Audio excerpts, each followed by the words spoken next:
Good afternoon, folks. I was saying the good times are about to begin. Well, they're about to begin. But before I start on the fun and games, let me show you what I've been doing. Alright, so the emergency brake assembly is out. Brake assembly is out. What I did do first, though, is I took a bunch of measurements of where the brake pedal and gas pedal sat in relation to the floor. So how high off the floor, how far back from the firewall, as well as left and right measurements, how far from the kick panel, and how far from the tunnel. Just so I could try to put the new gas and brake in a ergonomic position. So pedal assembly's gone. I think that is it. Shifter is out. Everything else is gone. All the cab bolts are out. The only thing that's holding this cab on is gravity. And I'm going with the seeing a couple people do it this way now. I'm freaking out about this plan, but more on that here in a sec.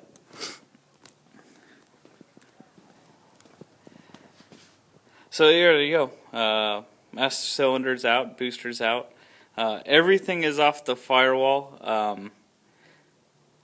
One thing to keep in mind is when you take the parking brake assembly off, that cable also has one bolt underneath that holds, that's mounted to the cab, so be sure to get that.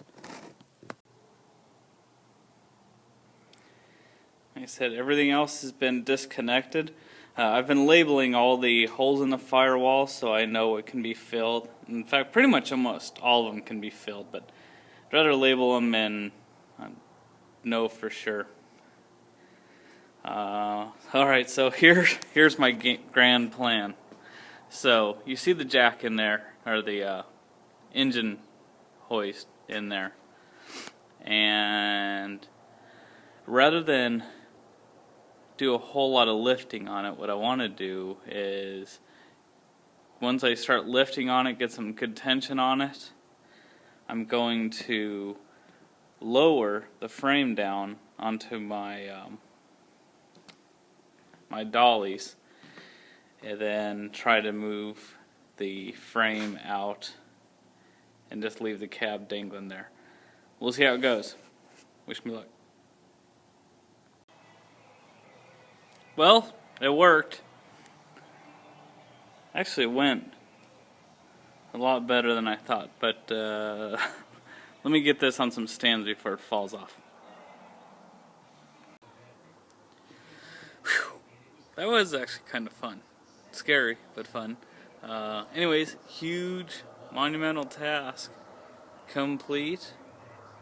So, I'm going to clean this mess up, get this ginormous turd out of my shop, and hopefully we will be doing the putting this on the Grand Marquis real soon. Good afternoon, YouTubers. So today is hopefully going to be a good day here.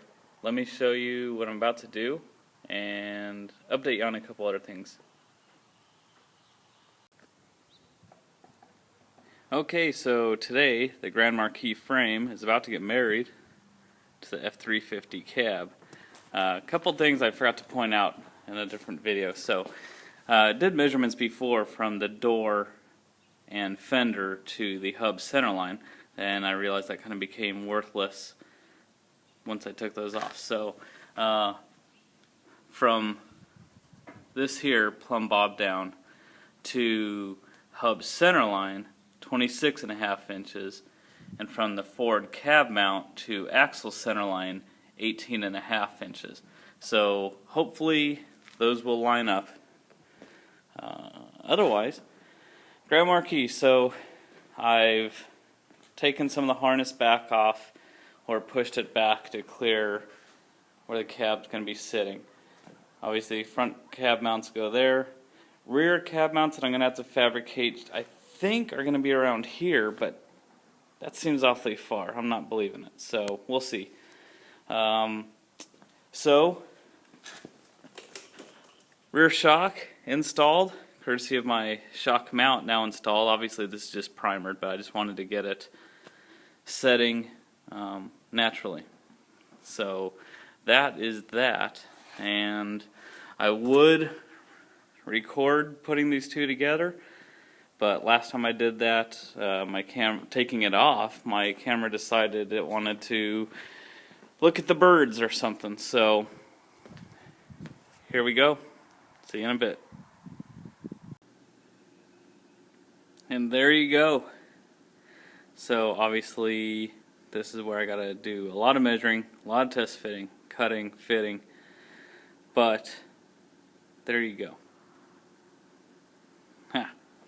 So here's where I'm at so far, and I'm gonna have to go back and look at Nathan's video, see where Nathan's garage, and see where he ended up, because this is that outer hole, so you have a full right there, and I can't remember where he was sitting in relation to that. I mean, obviously I'm going to measure from there out to axle center line, but see where we're at. So the back, obviously I need to trim this up, but it looks like it's going to be somewhere in line. This is the most outer indentation in the cab, and it looks like it's going to sit somewhere even there.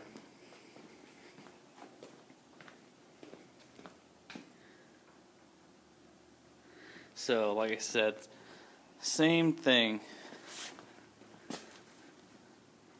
So, there's that outer hole, and again, got to see where he ended up here. I'm not square on there right now. Obviously, it's just sitting on here right now. But so from underneath, you can see it contacts that cross member right there. I don't remember him talking about that, so obviously I'm going to have to figure this one out, see what's going on, because your cab mount, I can't see, it's right there. That's the rear cab mount. So got to do a lot of measuring, a lot of research to do here, but I'm just kind of stoked, just getting that much closer. So it's going to be tedious next part, you know. Lift the cab, drill, cut, fit, set back in place, and re-accomplish. But I gotta say, this is definitely a motivator. So hopefully next time I'll have it a little more trued up and provide you with that.